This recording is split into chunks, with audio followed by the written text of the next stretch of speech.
Estou começando uma série de vídeos sobre o livro de Chesterton, O Homem Eterno.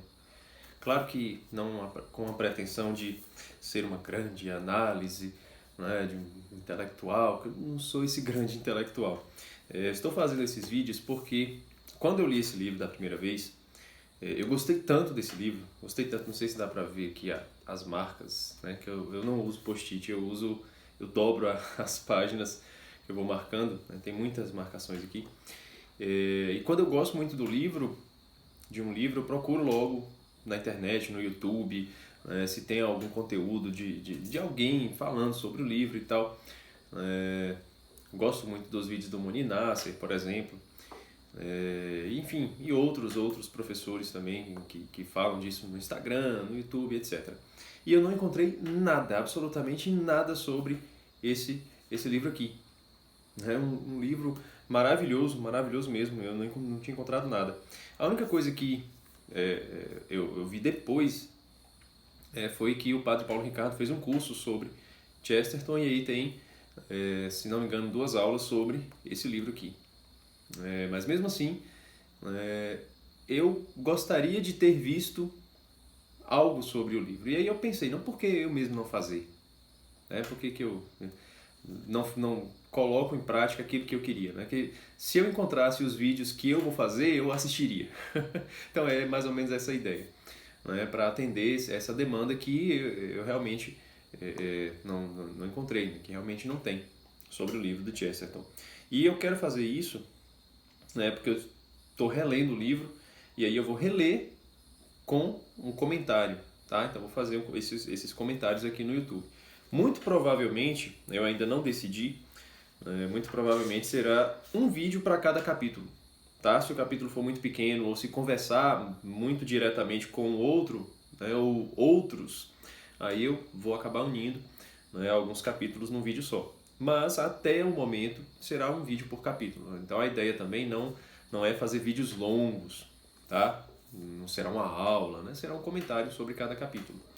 Tá? E esse vídeo introdutório, além de uma explicação do porquê dessa série, é um vídeo já sobre a nota preliminar do livro e a introdução, a propósito deste livro, certo? O Chesterton, ele parece estar respondendo algo que o H.G. Wells falou. Né? Esse Wells era um escritor, também, se não me engano, conterrâneo do Chesterton e mais ou menos contemporâneo. Né? Eles estavam próximos ali, se a memória não me falha, porque eu acabei esquecendo de pesquisar as datas certinho dos dois para saber aqui, para falar para vocês. Né? E esse Wells, ele disse algo que Cristo é apenas um homem e disse também que o homem é apenas um animal. E aí o Chesterton ele vai rebater essas ideias do Wells, dizendo que o homem não pode ser só um animal. E Cristo não pode ser somente um homem. Né? Tá aí o homem eterno, porque Cristo é homem, mas ele é mais do que isso. Tá? E o ser humano é um animal, mas é mais do que isso. Né? A definição dos filósofos gregos, né? Que o homem é um animal racional, né? Já diz muita coisa, já diz que é mais que um animal qualquer. Tá? Só que o Chesterton ele vai além disso. E aí tem uma coisa interessantíssima que ele diz logo na nota preliminar, né, que eu grifei desde a primeira vez que eu li. Né, é impossível para qualquer católico, espero eu, escrever um livro sobre qualquer assunto sem mostrar que é católico. E aí na introdução ele vai falar um pouco disso e eu vou tocar nesse assunto aqui neste vídeo. Tá? Mas eu achei isso muito legal, porque ele está dizendo que se a pessoa é católica, tá? Se a pessoa é cristã, né? Vamos tentar estender aqui um pouco, né? Se a pessoa é cristã, se ela tem uma religião, se ela pratica uma religião de verdade, se ela não tem apenas uma crença, mas ela tem uma fé, né? Essa fé vai reverberar em tudo aquilo que ela faz. Inclusive, se ela é escritora, se essa pessoa é escritora, isso vai reverberar nos livros que ela escreve, no conteúdo, seja um livro formativo ou informativo, tá? Seja num romance, tá? Num conto, né? Numa ficção. Isso vai reverberar. E um grande exemplo né, que também está um pouco próximo do Chesterton, é o Tolkien. Né? A gente, muito provavelmente você que está assistindo esse vídeo agora já ouviu falar de Tolkien ou já ouviu falar do Senhor dos Anéis. E quem conhece a história do Senhor dos Anéis e outras histórias do Tolkien, né, o Hobbit, né, o Silmarillion, que é o meu favorito, né, eu gosto muito do Silmarillion, consegue perceber que tem muitos elementos cristãos na obra, muitos elementos católicos na obra, e não são analogias, tá? Não é uma analogia como nas Crônicas de Nárnia, né, que Aslan é Jesus Cristo. No Senhor dos Anéis, não tem uma pessoa representando Jesus Cristo, uma representando Nossa Senhora, etc. Não, mas existem elementos da essência, do cerne dos símbolos cristãos presentes na obra do Tolkien. Né? É impossível a gente olhar para Gandalf e não perceber que existe elemento do Cristo no Gandalf, que existe elementos do Cristo no Frodo, que existem elementos do Cristo em Manwë, no Silmarillion. Não sei nem se a pronúncia está correta, né? Os fãs de Tolkien aí que vão me julgar. Né? Existem elementos da figura da Virgem Maria em Varda. Varda e Manwë são os dois Vala lá do Silmarillion, os principais, os chefes do céu e das estrelas, né? Ele do céu, ela das estrelas. Existem elementos simbólicos do mal, tá? Do tentador em Melkor, muito mais do que no Sauron, tá?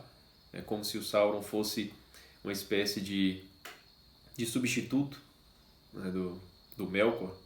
E assim vai, né? Muitos elementos, né? Fora a questão moral também, está muito presente na obra de Tolkien.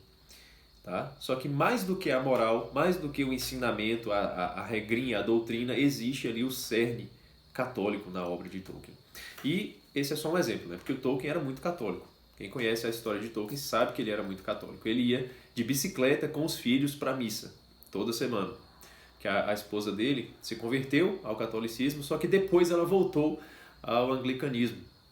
E aí o Tolkien ia para as missas, né? Dane-se, eu vou para a missa, eu vou e vou levar meus filhos, a gente vai para a igreja, ia todo mundo de bicicleta, né, para a missa. Tá? E o Chesterton também, nessa altura do campeonato, o Chesterton também já tinha se convertido ao catolicismo. E se a gente for pegar outros escritores católicos, a gente vai perceber que existe esse elemento, né, nas obras. Por mais que a pessoa não queira fazer uma catequese, por mais que a pessoa não esteja escrevendo para converter as pessoas, a intenção não é essa. A intenção é produzir uma obra. Tá? Se é de ficção, uma obra que transmita a beleza, certo? Se é uma obra filosófica que transmita uma verdade, né, etc. Mas se é católico, aquilo vai reverberar. Se tem uma fé, se é cristão, se tem uma religião, se pratica uma religião, aquilo vai reverberar. Tá? E, claro, Chesterton está falando de quem é católico. Mas quem pratica uma religião, né, quem pratica de fato, quem tem uma fé, aquilo vai reverberar de alguma forma. E a gente vai conseguir perceber, né, até que ponto aquela pessoa de uma determinada religião, né, ela está sendo honesta com sua fé, naquilo que ela está produzindo, naquilo que ela está escrevendo. Tá? A gente consegue perceber. Tá? Se a gente conhecer também um pouco daquela fé, a gente vai perceber. Enfim, aqui na introdução, o Chesterton ele usa duas imagens que eu achei muito legal, eu queria trazer aqui para esse vídeo, né? E eu vou focar nessas duas imagens. Tá? Como a introdução ela é um pouco longa, né? Eu não vou debruçar aqui sobre todos os elementos da introdução, como eu pretendo fazer no decorrer do livro, tá? Que é o que mais interessa, que é a parte mais saborosa da obra, né? É a parte dos argumentos do Chesterton sobre os assuntos, né? Que ele fala que até de religião comparada, tá? Que na verdade, é mais do que religião comparada, é mitologia comparada, né? Foi a vez que, quando eu li isso daqui, que é o capítulo 5, os capítulos 4, 5 e 6 da primeira parte, meu Deus do céu, minha cabeça, né? aquele memezinho explodiu, né? Essa foi a reação, a sensação que eu tive quando eu li esses 3 capítulos. Né? Tá. Então, da introdução, quais são as duas imagens? Ele dá o exemplo de um camponês, uma pessoa que mora numa determinada região, e essa região é cheio de altos e baixos, tá? São colinas, né? Tem depressões, etc. E aí ela avista um gigante de longe, né? Um gigante caído, muito distante. e ela vai atrás para saber se é um gigante de verdade. Quando ela chega lá e ela olha para trás, ela vê onde ela mora, local de onde ela saiu, certo? Bem pequeno, que está bem distante, mas consegue ter a visão geral do todo.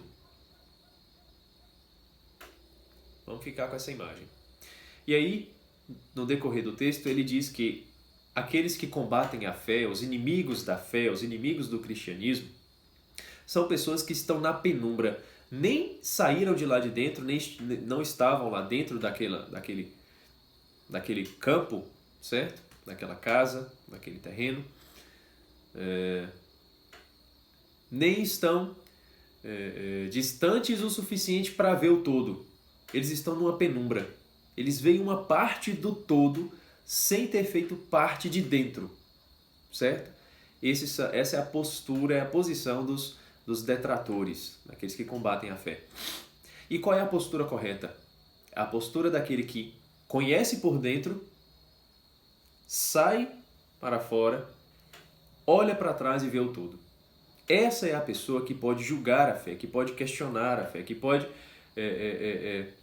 rebater a fé, que pode falar, pode defender e criticar. Certo? É mais ou menos isso que o Chesterton está dizendo aqui na introdução. Tá? Porque ela conhece por dentro e conhece o todo. Conhece por dentro e conhece o todo. E quando ele disse isso, né, ele usando essa imagem, eu fiquei imaginando, fiquei debruçado sobre essa cena. E aí eu percebi o seguinte, a pessoa ela saiu com que intuito? Para saber se o gigante que ela tinha visto era gigante de verdade. Tá? Então ela saiu para conhecer algo novo, algo fora da fé. Mas ela viu que era um gigante. E o gigante é algo fabuloso. Né? Pelo simples fato de não terem pessoas gigantes o tempo todo. Né? A gente não convive com gigantes. É algo fabuloso porque é algo extraordinário. Tá? E aí, então, será que é um gigante de verdade? Deixa eu ir lá ver. Então ele se aproxima do gigante. Ele se aproxima, olha para trás e vê o todo, então ele não se afasta de onde ele saiu.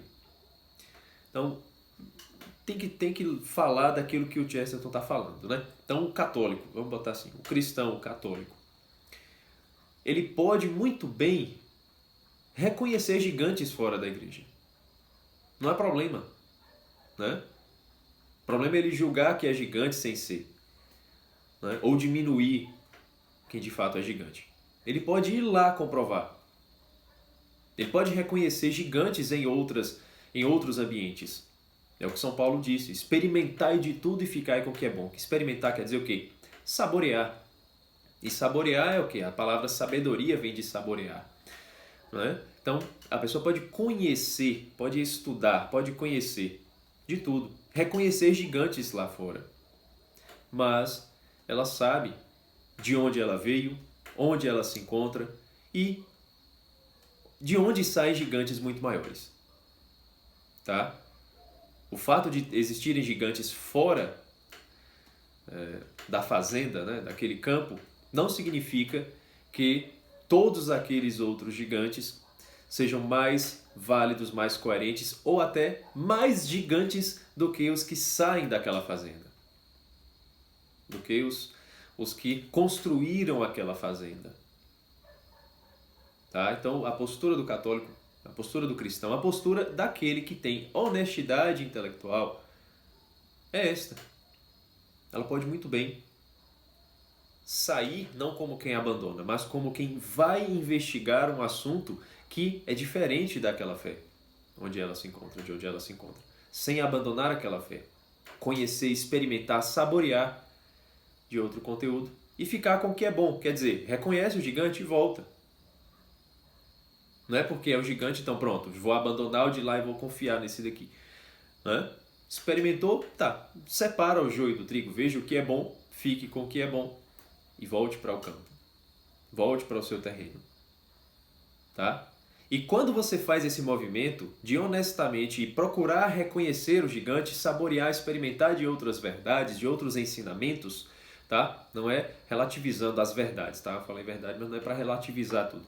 Né? Você vai experimentar, vai conhecer outras coisas, vai estudar outras verdades, outros outras religiões, um exemplo, tá? Você olha para trás e consegue enxergar o todo de onde você saiu. Essa visão do todo mostra, revela que a verdade que está lá atrás, ela é superior à verdade que eu vim buscar aqui. Ela é superior porque ela me revela algo do gigante também. Eu consigo ter a visão do todo. Falo, olha só, né? A Igreja Católica explica isso daqui também. Existe algo que São Fulano de Tal falou que é um pouco parecido com isso. São Beltrano falou algo melhor ainda, corrigindo isso daqui. Mas esse gigante aqui, isso daqui que eu conheci, me ajudou a compreender melhor o que São Fulano falou. Então existe esse movimento, né? Que antes você só conhecia por dentro. Quando você sai, você olha para trás e vê o todo. Tá? Tem esse movimento. Tá? Então eu achei muito legal essa imagem que o Chesterton cita aqui na introdução, que dá para fazer toda essa interpretação simbólica, né? Toda essa interpretação simbólica da imagem. Né? Eu não falei exatamente de tudo o que Chesterton disse no livro. Tem algumas coisas aqui que eu fui acrescentando a partir da imaginação que eu fui tendo da imagem, certo? Da reflexão que eu fiz acerca da imagem. E aí, um único argumento que ele usa para rebater a questão lá do Wells é falando de um cara, de um conhecido, que admirou quando viu um homem montado num cavalo. Só que, nessa época aqui, era tão comum ver homens montados em cavalos que perdia o brilho, né? Perdia o brilho de perceber essa cena, que é uma cena fabulosa também, que é uma cena... eu esqueci o termo que ele usa, e aqui eu não marquei, né? Mas é uma imagem muito luminosa. Por quê? É fantástico ver que um cavalo se deixa conduzir por um homem, que o homem monta sobre um cavalo e o domina. Isso revela que o cavalo, ele é animal, mas que ele se deixa conduzir pelo homem, que tem algo de animal, mas que é superior ao cavalo. Ele usa essa imagem, ele volta, ele reduz a um único homem sobre um cavalo para que a gente consiga perceber a beleza, a grandeza desse elemento. E aí eu fiquei imaginando na hora também, que eu moro aqui em zona rural, uma zona rural bem urbanizada, digamos assim, né? Então tem de tudo, mas ainda tem pessoas montadas em cavalo. Ainda vejo de vez em quando aqui, né, próximo da minha casa, próximo do meu trabalho, pessoas andando a cavalo. E aí eu fiquei percebendo, imaginando, né? Me lembro aqui também de uma pessoa que ficou fazendo graça com o cavalo perto de onde eu trabalho, né? Dá pra ver assim, a área da frente assim, da pista. E aí tinha um cara fazendo graça com o cavalo, né? Andando de lado assim e tal, né? E aí eu me lembrei disso quando li, porque de fato o ser humano mostra pra nós, quando ele domina um cavalo, que ele é mais que um cavalo, que ele é mais que um animal. Isso fala muito sobre o cavalo. Aí é o Chesterton dizendo, né? Isso fala muito sobre o cavalo. E quando o cavalo, que é um animal que age por instinto, se deixa conduzir pelo ser humano, isso fala muito sobre o ser humano. Então, não é para jogar fora o que foi dito pelo Wells, tá? É para a gente colocar as coisas em seu devido lugar.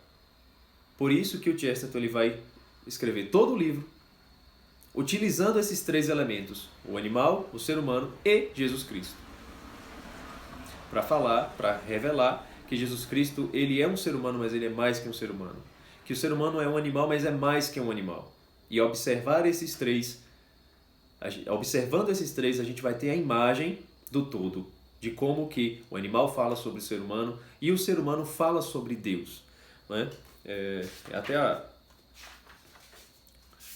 próximo do fim da introdução, é isso mesmo. Ele diz assim, na página 18 dessa edição aqui da Eclésia: contudo, da mesma forma que ver o cavalo como um prodígio pré-histórico, afinal, nos leva de volta, em vez de nos levar para longe dela, a uma admiração pela superioridade do homem. Assim também, a visão realmente imparcial da carreira do homem levar-nos-á de volta, em vez de nos levar para longe dela, a antiga fé nos obscuros desígnios de Deus. Em outras palavras, é exatamente quando de fato notamos a esquisitice de um quadrúpede que celebramos o homem que monta nele. Celebramos o homem que monta nele. E é exatamente quando notamos a esquisitice de um bípede que celebramos a providência que o criou. Não preciso dizer mais nada, não é? São imagens maravilhosas, maravilhosas. E aí ele continua discorrendo sobre esses dois elementos, sobre a imagem do homem sobre o cavalo e do camponês, que vê o interior, depois vê o todo quando se afasta. Não é? A introdução gira em torno dessas duas imagens. Eu estou trazendo isso aqui porque foram as imagens que me ajudaram a compreender o texto. Tá? Então, como eu disse, eu não vou falar muito sobre o texto, só sobre essas imagens, porque se a gente conseguir visualizar essas imagens, eu imagino que da mesma forma que me ajudou, isso vai ajudar você também. Tá? Então, encerro esse vídeo fazendo um convite para você continuar acompanhando esta série de vídeos que está apenas começando. Tá? Na semana que vem sairá o vídeo sobre o capítulo 1, na primeira parte, sobre a criatura chamada homem, capítulo 1, o homem na caverna. Tá? Então aí, com uma semana, dá tempo para você que quiser acompanhar essa série, comprar o livro, se ainda não tiver, e fazer a leitura da introdução e da nota prévia. Então, é isso. Agradeço você que assistiu esse vídeo até aqui e reforço o convite para que não perca os vídeos que vão se seguir nas semanas seguintes. Tá certo? Também não deixe de curtir o vídeo, de se inscrever no canal e de compartilhar para que outras pessoas também conheçam o livro do Chesterton, O Homem Eterno, e acompanhem essa série aqui em meu canal. Tá certo? Um abraço e até semana que vem.